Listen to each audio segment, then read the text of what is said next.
To begin, we have to set up the signal setup matrix with our channels. In this case we have one single strain gauge connected to channel 1. I'm going to turn it on to acquire and set its units to microstrain. We then need to set the transducer class to strain gauge, and we'll see an extra column appear here where we can select the bridge configuration. There are 3 different configurations available: quarter, half and full bridge at various resistances, but for the purposes of this demonstration we have a 120 ohm quarter bridge strain gauge. We set the excitation value, in this case 10 volts. The sensitivity is the value that we'll be calculating during the calibration. But first we have to set the bridge factor and the gauge factor. This information is defined by the manufacturers of the strain gauge, or defined by the configuration of the bridge in use. In this case we have a bridge factor of 1 and a gauge factor of 2.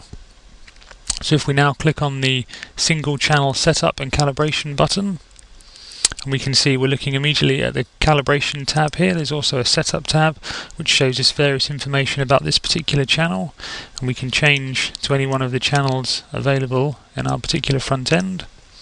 But if we go back to the calibration tab, we can see for a shunt calibration we have certain options.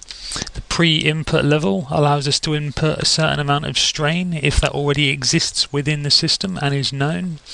And if we have very long cables, it's also possible to enter the cable resistance here in ohms, and that will be included in the calculation of the sensitivity. For the basic procedure, we click the Add Shunt button, capture a voltage level. That will add the shunt resistor to the Wheatstone bridge. Then we click Remove Shunt, which again removes it, and then capture the voltage again. So the 120 kilo ohm shunt resistor is added and removed from the bridge, and we can then calculate the sensitivity here automatically. So I'll begin just by arming the system, add the shunt resistor, capture the voltage level, remove the shunt resistor, capture the voltage level. If I now click on the Calculate button, we'll see this value here change. So we've got 0.05 millivolts per microstrain, and it's also calculated the DC offset for us. Click on the Use button, and if we now go back to the signal setup matrix, you'll see this information populated here.